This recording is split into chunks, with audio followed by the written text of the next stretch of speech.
Tengerso para keluarga besar Mbah Munawir, keluarga besar Mbah Makmum, sedanten mawon ingkang kula hormati. Ugi alumni-alumni senior wonten Mbah Mus, Mbah Idris, sedanten keluarga ingkang kula hormati. Wau Mbah Mus cerita mergi menangi Bali Maksum. Kula sesuai kontrak baca kitab karangan Bali Maksum.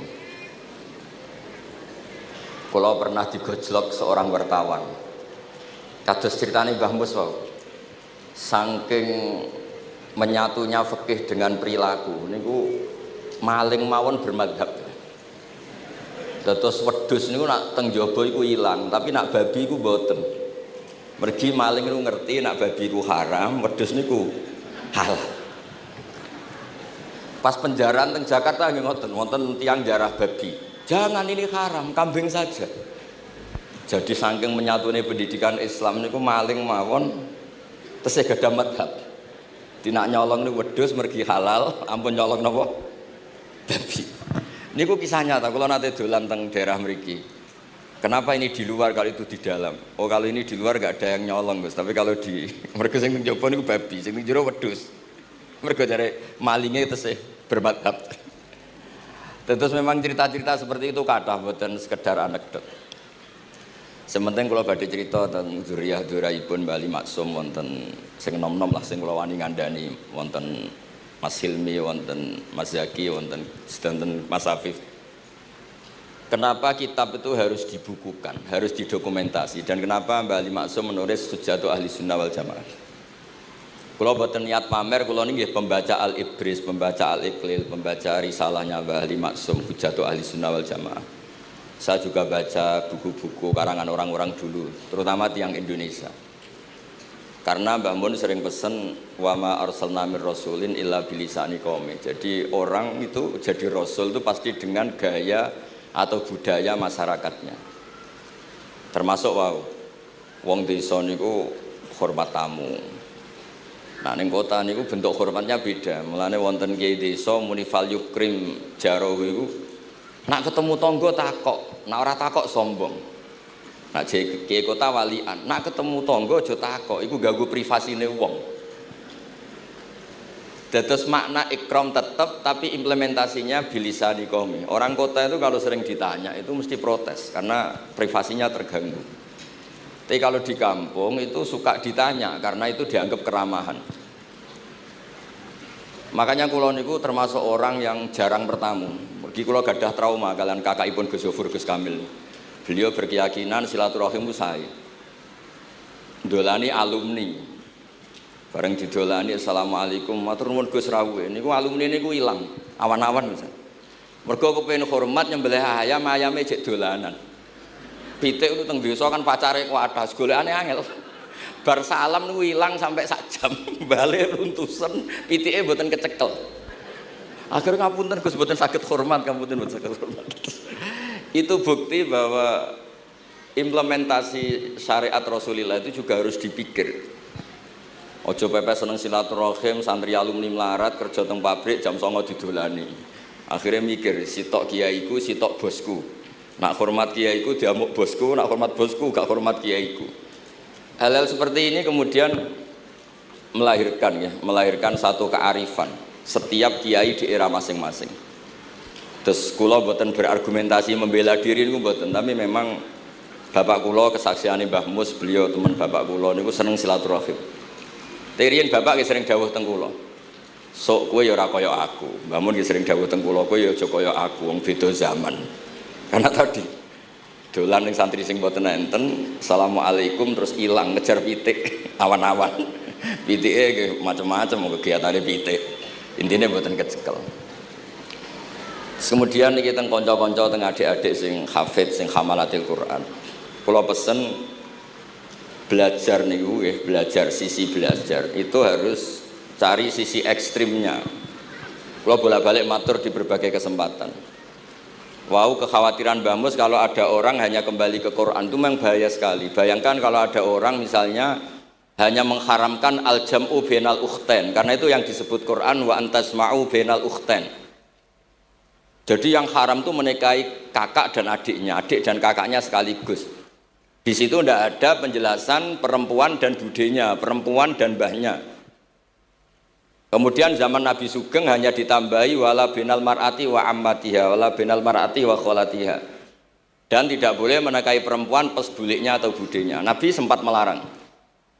Karena kula sebagai lelaki niku jek masuk lah. Misalnya bojone jenengan umur 17 tahun, bulike umur selawe 17 jek mungkin masuk lah dalam definisi biologis itu masih masuk. Dan Nabi tidak pernah menambahkan wala binal mar'ati wa jaddatiha. Karena kalau istri kita umur 20, banyak mungkin umur 70. Itu kira-kira enggak usah dilarang ya ora kepikiran. Jadi orang kepikiran ya rada sableng. Nah, kemudian kalau hanya kembali ke Quran, nanti kita hanya mengharamkan al-jam'u bainal ukhtain karena itu yang disebut Al-Quran. Wa antasma'u bainal ukhtain. Lalu lahirlah pakar-pakar balaghah. Itu disebut min itlaqil ba'di wa iradatil kul, yang disebut ukhtain tapi maknanya bainal mar'ataini sing bainahuma ada mahram atau ada mahramiyah. Antasma'u al mar'ataini sing bainahuma mahramiyatun. Jadi barokahnya ngaji sama ulama itu kita tahu duduk perkaranya. Ini lafadz yang mewakili atau lafadz yang sebenarnya atau lafadz yang simbolis. Lafadz simbolis itu saking mangkelnya Allah. Itu kalau ada orang salah itu disebut wa ja'ala minhumul qiradata wal khanazira wa abadat tauhid. Jadi kalau misalnya dalam penelitian tidak pernah ada orang yang dirubah Allah menjadi kera, menjadi babi, itu kita masih bisa menganalisis itu saking ibaratun an ghadabillah, atau diistilahkan balaghah ini tasbih yang balik sehingga ada tuh tasbih dibuang. Jadi kalau orang Arab senang seseorang masih bilang Zaidun kal bakhri, tapi kalau senang banget bilang Zaidun bakhrun. Kalau gantengnya belum ganteng banget masih dibilang Zaidun kal badri, tapi kalau sudah ganteng banget kayak Rasulullah SAW disebut anta samsun anta badrun, kaf taswihnya dibuang dan itu ablaq lebih balik. Jadi PR kita sebagai ahli Quran ini adik-adik itu tidak selesai, utamanya ya implementasi keseharian kita sebagai panutan lah, kalau boleh GR sebagai panutan. Kulo niku teng Narukan nggih tiyang jangkar kulo nggih kathah, karena ya saya ada pernah Pak D Pak Ale. Kulo nggih tiap hari nggih teng Tegal nggih, malah pun terencanakan ambek uzlah. Dadi kulo niki pun matur Gus Afif. Niki kontrak kulo pun bar kitabe Bali ben diwaca putu-putune, kok enak ngongkon wong liya terus. Terus ngengken tiyang ngeten iki ya rada masalah saja. Jane kitabe bae diwaca putune. Dulu itu biasa. Taqiyuddin As-Subki ngarang kitab disarai putrane. Dulu itu biasa. Imam Haromen ngarang kitab, ya semuanya bapak ngarang disarai anaknya, anak ngarang disarai cucunya, itu biasa dulu. Kalau sekarang enggak, mbahnya ngarang, kula kan moco. Putune karek ngrungokno, nak cocok dilem, nak ora dikritik. Terus saya minta ya, tradisi kula niku mboten sombong, di hallnya bapak itu saya tiap hallnya bapak mesti baca kitab. Mboten nate ngundang sinten-sinten. Perkara ini tiang NU ini ora usah diundang wis teko, mboten wonten undangan sing teko mun kuatah. Mbok saking senenge wong alim, mbok saking senenge bingung mboten ngerti sowe ora diundang teko. Ya akhirnya kula bingung, ora hormat iku dosa. Hormat iku sing teko iku ninggal kewajiban ngurusi bojone, timbang ngurusi bojo ribet nekani hall. Timbang mulang madrasah buncai buling-buling bisa ora sithik nekani hall. Terus kadang-kadang tiang lunga niku nggih pelarian mboten mesti hormat. Niku penelitian niku sampean cek. Terus niki kula cerita pentingnya belajar Quran. Kemudian tradisi kita termasuk tradisi Bali Mbah Munawir. Kula tahu banyak lah tentang cerita Mbah Munawir karena nggih bapak saya itu hafal Quran, mbah saya hafal Quran dan di antara sanadnya pasti lewat Mbah Munawir. Quran di Indonesia itu kalau enggak lewat Mbah Munawir di antaranya lewat Kiai Said Sampang. Sekarang sudah generasi ketiga kalau enggak keempat yang sekarang, kalau enggak salah Kiai Rafiq bin Mansur bin Kiai Said. Dan di keluarga kula nggih, keluarga Lasem sama keluarga Damaran di Kudus. Dulu itu di antara keagungan Quran itu keahliannya ulama memberi penjelasan. Sebab itu disebut wal kitabil mubin, punya kemampuan mencerahkan. Kula memberi analogi, kalau kita belajar Ihya, itu hal yang tidak masuk akal itu menjadi masuk akal. Misalnya begini. Orang tuh kalau dirasani itu harusnya seneng karena itu app kamu dibuka dan kamu menjadi tahu. Lau akhbaru kamu birun bi anna fi jubbatika akroban au hayatan. Akun tataskuruhu. Kalau ada orang memberitahu saya bahwa di baju kamu ada kalajengking atau ada ular berbisa, kira-kira saya matur nuwun apa enggak? Harusnya matur nuwun karena itu bahaya sekali kalau ada di tubuh saya. Harusnya ketika orang itu dikritik dengan kesalahan yang nyata, bukan fitnah, kesalahan yang nyata. Kesalahan Anda itu lebih mudirrah fi dunyaka wa akhiratik. Kesalahan Anda itu bahaya sekali di dunia dan akhirat. Sekarang kamu menjadi tahu karena dikasih tahu. Harusnya matur nuwun sama yang ngasih tahu. Kama anna huzati lau akhbaraka mukhbirun fi anna fi jubbatika hayatan akroban akun tataskuru. Pasti kita terima kasih. Tapi kita sebagai hafid Quran kalau disuruh belajar fikih, wong aku mondok kon ngapal kok belajar fikih. Kadang-kadang malah saking kaconya itu, aku wong Quran, iku wong kitab. Memangnya kitab jubuk konti nak boten nggih Quran. Jadi masalah-masalah yang saya sering dikelui beberapa kiai termasuk Gus Kafabi Lirboyo pernah cerita, saking nggak pernah ngajinya, ada orang takut mutah karena hamil pas sholat ngunyah permen. Nggak tahu kalau itu membatalkan apa? Sholat. Jadi banyak cerita-cerita nyun sewu tanpa ingin tangkis merendahkan hafidh-hafidhah kita, hamalatul Quran, hamilat ini ada masalah fiqhiyah keseharian. Kalau dulu itu udah ada. Kunna nata'allamul Quran, kunna utinal iman qoblal Quran. Kita ini dikasih iman dulu baru dikasih Quran sehingga iman kita mantep. Baru belajar Quran, fana ta'allamuha asro'aya asro'aya. Dulu kalau istilahkan Quran memang pakai dhamir mu'annas karena artinya ayat. Terus dan kita tidak beralih hatta nata'allama halalaha wa haromaha. Dan kita tidak beralih sebelum tahu halalnya mana, haramnya mana. Ini penting karena ada hal-hal yang sifatnya itu fatal kalau tidak ngerti. Misalnya tafsir, itu ada ayat wa min thamaratin nakhili wal a'nabi tattakhiduna minhu sakaron. Ketika khomer belum diharamkan, itu masih Allah imtinan. Imtinan itu menyebut nikmat. Di antara nikmat itu disebut tattakhiduna minhu sakaron. Kamu itu kalau punya buah anggur bisa agak-agak ngefly dan itu bisa melupakan problem Anda. Kemudian ketika perang, itu orang Islam itu sadar, yang orang kafir itu agak sakau, agak sakaron. Kalah dia pede, yang orang Islam gak pede karena sadar. Akhirnya masih ada jawaban kul fihi ma itsmun kabir wa manafi'u linnas, termasuk terus kendel. Akhirnya ya sama-sama agak ngefly, sebagian ya tidak semuanya. Sehingga haramnya khomer itu sampai 3 kali periode. Pernah haram hanya kalau mendekati sholat, la taqrabus sholat wa antum sukaro. Tapi kalau mau sholat duhur ya nyakonya itu jam 7. Jangan setengah 12 nanti masih kuliah ibal kafirun abudu mata budun wa antum abidu nama.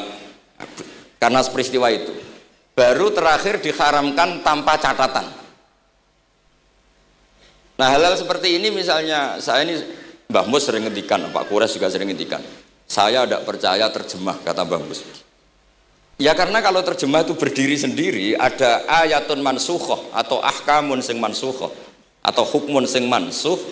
Kebetulan anak ini belajar yang mansuh, dia tidak ngerti nasihnya, yaitu terus dipegang, katanya memegang Al-Quran. Padahal hukum itu sudah diganti sama Allah Ta'ala, disebut nasah mansuh. Sehingga dulu kalau Sayyidina Ali ngecek beberapa masjid, ada guru atau ustadz, kamu pengajar Quran iya, apakah kamu ngerti nasah mansuh? Enggak. Jawabnya Sayyidina Ali, halakta wa ahlakta, kamu sendiri rusak dan kamu merusak orang lain. Nah, ketika di Kerapia itu ada Mbah Ali Maksum, Mbah Maimun tuh sering cerita ke saya, dhisik iku hak Mbah Munawir saking kepingine santri Quran yang ngaji kitab. Iku kalau ada santri Lirboyo atau santri mana mulang muin itu Mbah Munawir ikut sebagai percontohan ben santri-santri itu seneng ngaji fikih. Terus kata Mbah Mun, saking kesemseme Mbah Munawir iku ambek wong alim, delalah besanan wong alim. Dulu Mbah Zaini pernah angsal keluarga Lirboyo, sehingga beliau punya dzurriyyah teng Lirboyo. Terus besanan kalian Mbah Maksum, Nyai Hasyim angsal Bali Maksum, sehingga terus di Krapyak itu banyak orang-orang alim. Tapi terus Mbah Mun cerita kabeh ono regane, Bali Maksum terus populer sebagai alim alama, sehingga yang ke Krapyak itu ya ora pati niat tahfidz, niate ngaji kitab. Singkat cerita di era itu ada Ki Abdul Qadir, tapi pondok Krapyak Bali Maksum terlalu populer sehingga terkenal ngaji sorof Bandungan. Sehingga dulu di Indonesia itu ada sorofnya Mbah Ali Maksum, ada sorofnya Mbah Maksum Ali Kuaron itu. Nah yang sorofnya Mbah Ali Maksum ya fa'ala yaf'ulu uf'ul. Kalau sorof di Mbah Maksum Kuaron fa'ala yaf'ulu fi'lan. Yang satu ngikuti fi'il itu ya harus jejer fi'il, yang satu ngikuti jurumiyah. Kalau yang dikatakan masdar itu sing yaji'u salisan, yang datang ketiga dalam tasrifnya fi'il. Sebab itu terus tradisi sorof tadi yang dalam apa itu latihan munakosah tadi diteskan anak-anak. Itu memang penting karena kalau kita nanti belajar sab'ah, sorof itu segala-galanya. Misalnya qiraatun Nafi' itu bacanya fala yuhzinka qauluhum. Karena beliau berkesimpulan kalau khazana yahzunu husnan itu susah, bukan menyusahkan. Yang makna menyusahkan itu af'ala yuf'ilu ifalan, sehingga qiraat sab'ah ya antara fala yuhzinka qauluhum sama fala yuhzinka qauluhum. Tapi Imam Asim cara berpikir secara riwayat tentu qiraah itu sunnatun muttaba'ah. Banyak lafadz yang sudah seperti itu sudah mutaaddi, kayak qatala yaqtulu qatlan itu qatalahu bukan aktalahu. Sehingga beliau menganggap khazana yahzunu sudah mutaaddi binafsih, jadi enggak perlu dibaca fala yuhzinka qauluhum, cukup dibaca fala yahzunka qauluhum. Dan saya berkali-kali matur teman-teman yang mengkaji Quran, kafa'ah yakfu'u kuf'an itu bacaannya Imam Nafi', karena memang yang maknanya mukafa'ah itu mahmuslam. Tapi orang Quraisy itu enggak suka hamzah, sehingga ditakhfif menjadi kafa'ah yakfa'u kufuan, meskipun mereka tahu kalau itu mahmuslam. Nah Imam Asim di beberapa bentuk fi'il itu masih memahmuskan, misalnya Allahu yastahzi'u bihim, di isim fa'il juga mustahzi'un. Tapi kalau masdar beliau bacanya huzuan, kufuan. Padahal di fiilnya bukan nabiun, tapi nabi ibadi anni anal ghafurur rahim.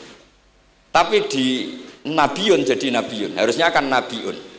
Fa innan nabiyya man naba'anillah. Dikatakan nabi itu orang yang menceritakan ketentuan Allah. Harusnya nabiun. Sehingga qiraatun Nafi' ya tetap wan nabiin, ya ayyuhan nabiu.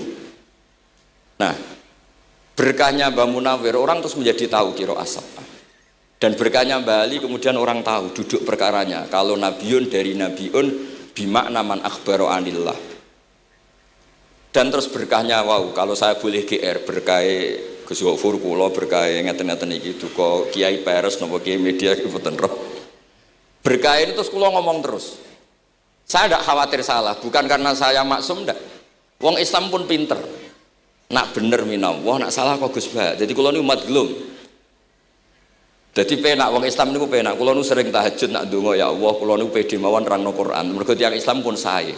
Nak bener jare jenengan, nak salah kula. Lah nak kula sing salah nggih sederhana mawon, kula abdun, kula kawula, kula nak ndonga nggih Rabbana dzalamna anfusana. Sebelum disalahkan orang juga saya sudah merasa salah. Wa akharuna atarafu bi dzunubihim khalatu amalan shalihah wa akharuna wa sayya. Mulane kula suwun kangkang, mbak-mbak sing khatam Quran pede mawon. Bahwa yang Anda lakukan menghafal Quran itu sudah benar. Meskipun Anda tidak sempurna, misalnya Anda tidak faham, Anda tidak bisa melakukan. Khifdhu kalil Quran huwa al-khifdullah. Kamu menghafalkan Quran itu sudah menjaga lafaz-lafaz Quran.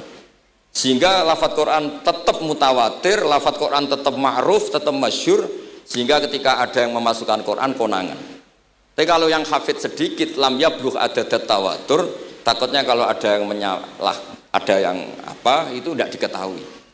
Di barokahnya hamalatul Quran sing aksar wa aksar itu kita terjaga. Nah itu yang dimaksud Mbah Mus, Quran itu harus jadi budaya. Ning desa itu wong ra salat lah. Dengar ada warung ayamnya tiren nggak disembelih itu tidak mau makan, haram. Padahal dia ini ra salat itu lebih dari haram. Tapi tetap nggak mau makan ayam tiren.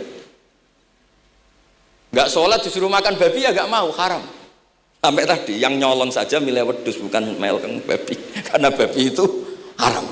Jadi saya pernah digojlok sama wartawan, Pak Bahak, wah fikih Indonesia itu hebat, sampai maling saja masih pakai fikih itu. Jadi kalau nyolong itu milih yang halal bukan yang haram. Bon niku bentuk hormat kula teng keluarga Mbah Ali, bentuk hormat kula teng Mbah Mus teng sedanten keluarga niki kula badhe maos kitabipun Mbah Ali. Kula pancen pengagum kitab-kitab yang dikarang orang Indonesia. Mereka kita anggap niku lebih aplikatif lah karena dikarang orang yang trauma dengan Indonesia. Kemudian setelah trauma ingin membenahi Indonesia. Misalnya jenengan ngertos sesajen, mbok haramno iku tradisi, mbok barno iku sawangane kok dekati sirik ning pinggir wit gede. Akhirnya dimodifikasi wis mangan-mangan kumpul-kumpul tapi tahlilan. Lah masuk tahlilan la ilaha illallah barani kalimatu syirkin. La ilaha illallah itu kalimatu syirkin kalau dilafatkan di bawah pohon. Terus piye logikane ku piye? Kalau bolak-balik matur. Hadhil kalimah sara bihal kafiru mukminan. Fa kaifa saral mu'minu kafiran juga bihadhil kalimah. Itu logikanya enggak ketemu. Orang yang kafir puluhan tahun saja sekali melafatkan la ilaha illallah Muhammadur Rasulullah qul lil ladzina kafaru iyantahu yufar lahum maqad salam. Selesai, sara mukminan. Bihadhil kalimah.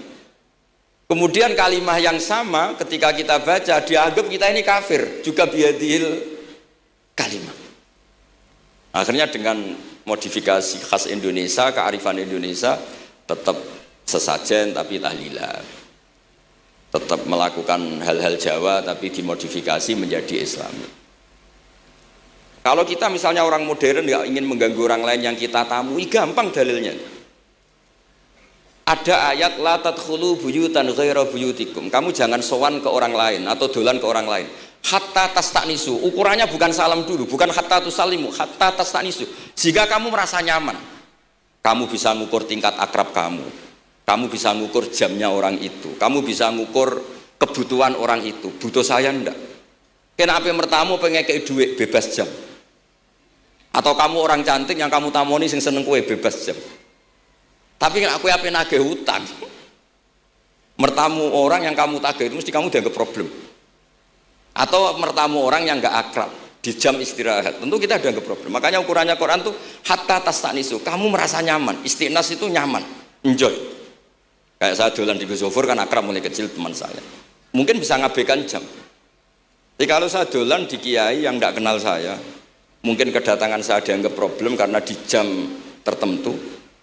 Saya harus mikir, kayak apa hebatnya Quran ketika bikin aturan la tadkhulu buyutan ghaira buyutikum hatta tastanisu. Setelah nyaman nggak apa-apa waktu salimu, jangan salam dulu. Istiqnasnya nggak kena, salamnya geger.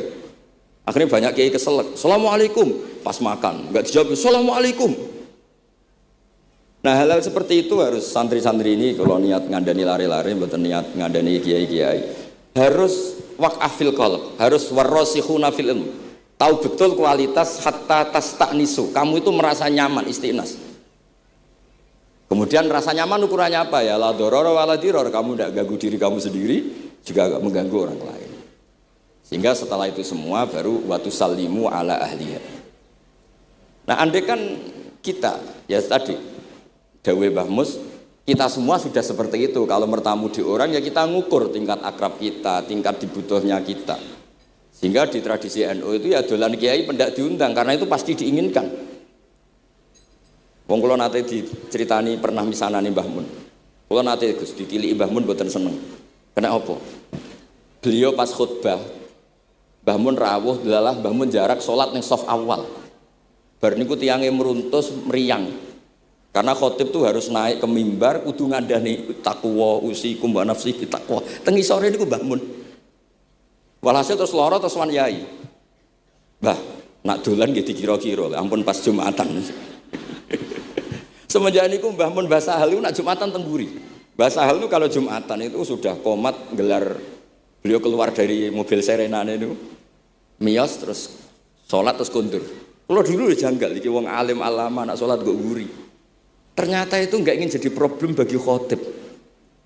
Jenengan iso bayangno khutbah teng ngarepe Mbah Mus terus kula munggah ngeten nyekel tongkat usikum wa nafsi fi taqwa. Terus apa ya akhirnya terus kula niku kan jare wong akeh, mbotenan Bu. Jare wong akeh rada iso ngaji. Kula nek Jumatan niku guri gara-gara diceritani niku. Ternyata khotibe guys cerita kula matur nuwun Gus, pokoke nek pas Jumatan aja ketok. Dianggap musibah, kedatangan kula dianggap musibah. Nah, hal seperti itu ya ukurannya gampang kata napa? Tastanis. Pun niki kula maos terakhir niki Pak Don niki Gus Ilmi, Gus niku sing Gus Hafiz pokoke sing waris-waris niki. Niki cerita kemarahanipun Bali Maksum ngadepi firqah-firqah kelompok-kelompok sing mboten jelas nih. Oleh ngendikan niku kula masih ingat karena saya khatam kitab ini itu 2 kali. Nggih khatam tenan maksudnya kula sinaoni terus padanan dalil yang beliau sebut tak cari sampai ketemu bener-bener kula cari. Ya saya ulang lagi. Dalil padannya kula cari terus emosi-emosi beliau juga tak tulis karena beliau di antara yang diceritakan itu sampai ngendikan wahal bi jununun, kata beliau, apa saya ini sudah gila ketika saya fatwa misalnya orang nggak boleh ziarah Rasulullah Shallallahu Alaihi Wasallam, itu artinya menghalangi orang ketemu nabinya. Makanya bener Mbah Mus tadi ada orang tuh debat wiridan itu sunat atau ora, dalile piye? Terus ada orang yang provokasi gini, kamu dikatakan bid'ah setelah sholat gak wiridan, kowe iku ben ora nyebut Allah. Terus kepikiran matur kula, wis Agus bar salat itu pokoknya aku wiridan. Cek bid'ah cek ora, wong kok ora oleh eling Allah. Wis gak usah dalil-dalilan. Dadi pertama diprovokasi, wiridan model ngono iku ora ono sanate, ora ono hadise. Singkat cerita seorang ini meninggalkan wiridan. Terus ketemu orang NU yang kebetulan rapati iso ngaji tapi pinter logika. Kowe ora tau wiridan saiki nek bar salat, ora tau, gak ada hadisnya gini-gini. Kowe iku dibodoni, ben kowe iku ora tau nyebut Allah, ora eling Allah. Muring-muring tiyang niku. Akhire anggar bar salat wiridan. Mboten dalil-dalilan cara Mbah Mun, mboten dalil-dalilan. Lah niki nah cara Mbah Maksum istilahno betapa kaconya orang sing yahulu bainahu wa bainan nabi. Memisahkan orang itu dengan nabinya Muhammad sallallahu alaihi wasallam. Kata Mbah Ali, walazima kadzalik ayyakuna ulamaul Islam min awali hadil ummah ilal yaumi fi khata'in azim haitsu annahum ya'taqiduna fi kutubihim ad-diniyah al-abwab wal fusul yadhkuruna fiha ziyaratahu sallallahu alaihi wasallam. Kata beliau, wa inni bima ahmidu min laqabi kiai amuru wa usaddidu fil amri kullu mu'minin ayasudda rahlahu tarihlahu ila ziyarati. Jadi beliau sendiri di sini juga dan saya atas nama sudah diberi gelar kiai memberi fatwa begini. Jadi di kitab Syajaratul Ma'arif itu ada babu dzikri rajul manaqiba nafsi. Orang tuh kadang harus sombong, menyebut kelebihannya sendiri. Kayak Nabi Yusuf ngendikan inni hafizun alim. Nabi Sulaiman juga ngendikan wa utina min kulli syai'. Itu bukan sombong, tapi cara beliau untuk memaklumatkan. Saya belum pernah merasa ahli tafsir. Tapi kan kita khawatir kalau ada tafsir yang cara Mbah Mus tadi kiai produk sendiri. Akhirnya kalau mau coba tafsir, saya pernah ngaji Mbah Maimun, ngaji Bapak, saya baca kitab Al-Ibris, baca Al-Iqlil, baca terjemah Kemenak, baca terjemahnya Pak Kures, baca terjemahnya Imam Sa'rawi, baca banyak lah yang saya baca, termasuk membaca kitab-kitab dulu mulai tafsir Tobari, tafsir apa saja yang saya bisa tak baca. Bukan karena saya merasa tahu enggak, tapi kayak apa umat ini kalau dapat ilmu dari orang yang tidak kredibel. Kalau misalnya itu sombong, nah sekarang dokter gigi juga nulis, dokter gigi, dokter jantung, itu kalau nggak nulis ya nggak tahu kan barokahnya. Makanya kalau suwon santri-santri misalnya jenengan ahli takrib itu semua untuk rumah, ahli takrib medium, spesial bab ibadah kan. Nanti yang nggak pati pinter ya spesial mandi junub, nggak apa-apa, yang penting orang tahu kamu keahliannya di mana. Daripada kamu nggak memaklumatkan, kemudian ada orang lain yang nggak pernah ngaji memaklumatkan seakan-akan paling tahu Islam. Terus menjadi mahatus soal, menjadi marhalur rijal. Kayak apa? Islam mau dikemanakan? Semua ulama dulu biasa ngendikan ma adkhaltu fi kitabi hadza illa shahih, kata Imam Bukhari. Yang saya masukkan di sini semuanya hadis sahih. Dan sebelum saya masukkan sholaitu rakaatain, saya sholat dulu. Semuanya menggaransi kitabnya. Makanya di Syajaratul Ma'arif ada babu dzikri rajul manaqiba nafsi. Yaitu ketika Nabi Yusuf menghentikan inni hafizun alim, Nabi Sulaiman menghentikan wa utina min kulli syai'. Wal anbiya kulluhum yaqulun inni lakum nasikhun amin. Semua nabi pasti maklumatkan diri inni lakum nasikhun amin. Saya ini penasihat terbaik, nasihat yang bisa dipercaya. Kemudian ketika ada zamanul khibdi, zaman hasud, zaman orang enggak fair, seakan-akan seperti itu tuh keangkuhan. Coba Mbah Bisri menamakan kitabnya itu Al-Ibris. Al-Ibris itu apa? Emas yang murni. Makna saya cari di berbagai kamus, maknanya Al-Ibris itu emas yang murni. Kayak apa? Semua kitab juga dinamai dengan nama-nama keren. Al-Iqlil, Al-Ibris, Fathul Bari. Jadi enggak apa-apa. Kayak ini juga dinamai Hujjatu Ahli Sunnah wal Jamaah, argumentasi mazhab Ahli Sunnah wal Jamaah. Kalau teruskan sampai beliau ngendikan wahal bi jununun hatta usdiro amri lil mu'minin Allah yazuru rasulahum wa waliya ni'matim alladzi lahu fi unuqi kulli mu'minin minna. Masa saya ini menjadi gila karena menfatwakan orang Islam tuh enggak perlu ziarah ke Rasulullah sallallahu alaihi wasallam. Terus kata beliau, la yadri ma yaf'al annahu yaqulu baina ibadillah wa baina rahmatillah. Fa innahu sallallahu alaihi wasallam rahmatullah lil alamin. Fal ya'rif dzalik ulaikal maniun liya'lamu fi ayyi mauqifin hum. Terus Mbah Ali itu juga yang katanya seneng guyon, kula mboten menangi Mbah Ali tapi nate pirsa nate ngertos pas beliau rawuh di mbah saya di Pernambah kula teng kene Al Wahdah teng Lasem. Di kula kecil itu menangi Mbah Ali, menangi Mbah Hamid. Karena Mbah Hamid itu masih sepupu mbah saya. Semua yang di sini juga masih keluarga saya, sama-sama Bani Abdul Aziz. Itu yang katanya Bali seneng guyon tadi di bab-bab seperti ini ngendikan wahal bijunun, apa saya ini sudah gila melarang orang bertemu nabinya. Kemudian mereka berdalih takut menuhankan nabi, itu tidak akan terjadi. Kata kitab Ithaf, hadil ummah maksumah, umat ini akan dijaga Allah, tidak akan menuhankan Rasulullah SAW kayak kaum Nasrani menuhankan Isa. Kata kitab Ithaf, bibarokati sighotis sholawat, dengan barokahnya sighat sholawat. Beliau ngendikan wan nabiyyu sallallahu alaihi wasallam wa in jalla qadru muhtajun ila rahmatihi ta'ala. Sighat sholawat itu kan unik. Allahumma, Allah itu Tuhan, sholli ala sayyidina Muhammad. Hadzal nabiyyu wa in jalla qadru muhtajun ila rahmatihi ta'ala. Jadi kita mengekspresikan mahabbah bahwa nabi itu ahabbul khalqi ila Allah. Di saat yang sama kita tetap bilang Allah yang Tuhan, tolong selalu beri sholawat dan rahmat ke Rasulullah. Berarti duduk perkaranya tetap Allah sebagai Jalla Jalaluh, Nabi apapun mulianya abduhu wa rasul. Jadi sholawat itu sudah sehat yang insya Allah tidak akan menjadikan hadil ummah mengkultuskan Nabi hatta rofa'uhu ila darajatil uluhiyah. Karena barokahnya sehat sholawat tetap Allahumma al-mu'ti wa nabi wa injalla qadruh al-mu'ta yang dikasih. Jadi hadis sehat itu sudah siwatul tauhid, siwatul mahabbah, siwatul alaqah baini wa baina Rasulillah sallallahu alaihi wasallam. Kayak apa hadil ummah? Ya tapi tadi bener dawuh Mbah Mus. Nerangno ngene iki bagiane kiai, ning desa rasa diterangno wis selawatan. Jadi kepenak rasa dalil-dalilan selawatan. Tapi memang resiko gak ada yang menerangkan suatu saat kalau ada itsaratus syubhat itu terus mereka bahaya, makanya ada yang ngalahin rangno sepatus ini masih terjaga. Terus niki kula nyuwun sangat, kula niku pancen bapaknya bapak saya.